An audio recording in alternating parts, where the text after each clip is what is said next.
Hello friends, welcome to garden kingdom. நான் வேணி கணேஷ். இது தென்றல் தவழும் தென்காசி.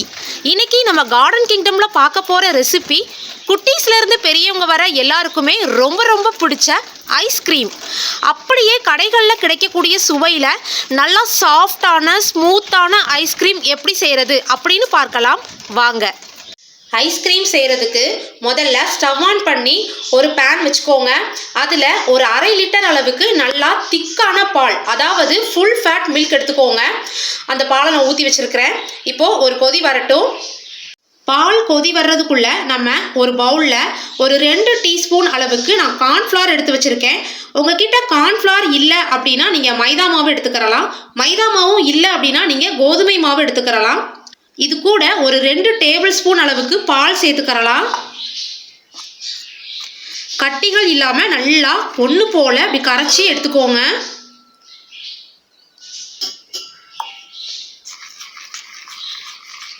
இப்போது பால் நல்லா கொதி வர ஆரம்பிச்சிருச்சு. இந்த ஸ்டேஜில் நம்ம கரைச்சி வச்சுருந்தோம்ல அந்த கார்ன்ஃப்ளவரை அப்படி சேர்த்துக்கோங்க. கட்டிகள் எதுவும் வந்துடாமல் நல்லா கலந்து விட்டுட்டே இருக்கணும். ஒரு 100 கிராம் அளவுக்கு சீனி சேர்த்துக்கோங்க.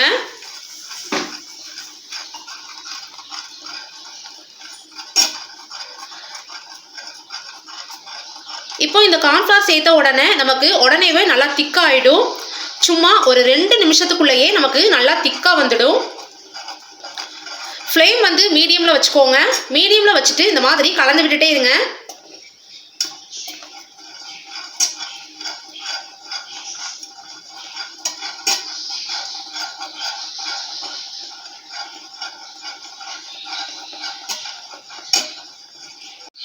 இப்போ நமக்கு சரியாக ஒரு நிமிஷம் ஆயிடுக்கு. பாருங்கள் எந்த அளவுக்கு நல்லா திக்காக வந்திருக்குன்னு பாருங்கள். இன்னும் ஒரே 1 நிமிஷம் கலந்து விட்டால் போதும். இந்த ஸ்டேஜில் நீங்கள் எசன்ஸ் வந்து ஆட் பண்ணிக்கிறலாம்.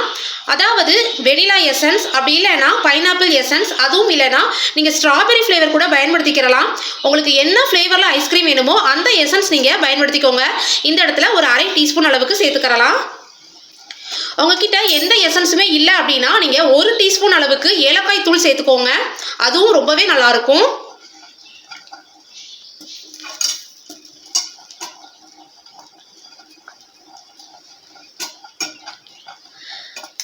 இப்போ சரியாக 2 நிமிஷம் ஆயிடுச்சு. பாருங்கள் நல்லா எந்த அளவுக்கு திக்காக வந்திருக்குன்னு பாருங்கள். இப்போவே ஒரு க்ரீம் பதத்துக்கு இருக்குது. இப்போ நம்ம ஸ்டவ் ஆஃப் பண்ணிடலாம். இப்போது இந்த மாதிரி ஒரு டிஃபன் பாக்ஸில் இந்த மிக்ஸ்சரை அப்படியே ஊற்றிக்கோங்க. எந்த அளவுக்கு திக்காக சூப்பராக வந்திருக்கு பாருங்கள். இப்போவே நமக்கு நல்ல ஒரு க்ரீம் பதத்தில் இருக்குது. இப்போது இது கம்ப்ளீட்டாக நல்லா ஆற விட்டுறலாம். இது ஆறுறதுக்கு அப்புறமா நம்ம மிக்ஸி ஜாரில் சேர்த்து அரைச்சி எடுக்க போகிறோம். இது நல்லா ஆறட்டும். இப்போது நமக்கு இந்த ஐஸ்கிரீம் மிக்சர் வந்து நல்லா ஆறிடுச்சு. இதை ஒரு மிக்ஸி ஜாரில் அப்படியே சேர்த்துக்கோங்க.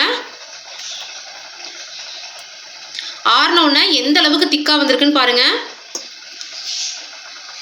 இதை ஒரு நிமிஷத்துக்கு நல்லா அடித்து எடுத்துகிட்டு வந்துடலாம். இப்போ நம்ம ஒரு நிமிஷத்துக்கு மிக்ஸி ஜாரில் சேர்த்து நல்லா அரைச்சி எடுத்துகிட்டு வந்துட்டோம். பாருங்கள் எந்த அளவுக்கு நல்லா நொறையாக வந்திருக்குன்னு. இந்த மாதிரி நம்ம அரைச்சி எடுக்கும்போது தான் நமக்கு கடைகளில் கிடைக்கிற மாதிரியே ஐஸ்கிரீம் வந்து நல்லா ஸ்மூத்தாக பர்ஃபெக்டாக கிடைக்கும். அதுக்கு தான் இதை மறுபடியும் அதே டிஃபன் பாக்ஸில் நம்ம ஊற்றி வச்சிடலாம்.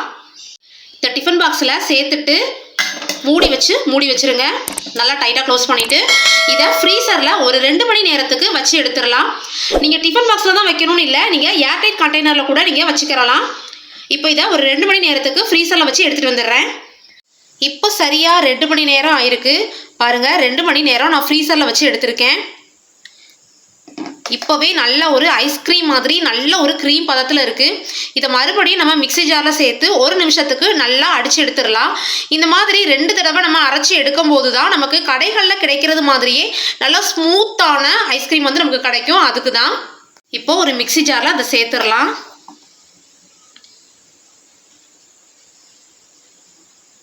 இதை 1 நிமிஷத்துக்கு நல்லா அடித்து எடுத்துகிட்டு வந்துடலாம். இப்போது 1 நிமிஷம் நல்லா மிக்ஸி ஜாரில் சேர்த்து நம்ம அடிச்சுட்டு வந்ததுக்கப்புறமா எப்படி நல்லா நொறையாக சூப்பராக வந்திருக்கு பாருங்கள்.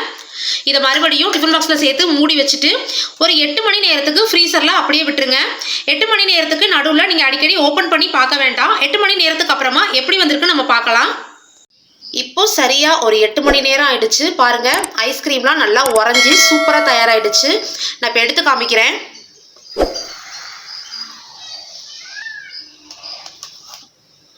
எவ்வளோ அழகாக எடுக்க வருது பாருங்க.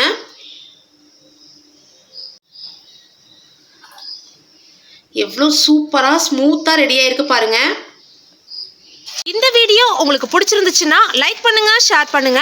மறக்காம நம்ம கார்டன் கிங்டமை சப்ஸ்கிரைப் பண்ணுங்க. பக்கத்தில் இருக்கிற பெல் ஐக்கானையும் கிளிக் பண்ணுங்க. அப்படியே ஆல் அப்படிங்கிற ஆப்ஷனையும் கொடுத்து வச்சுக்கோங்க.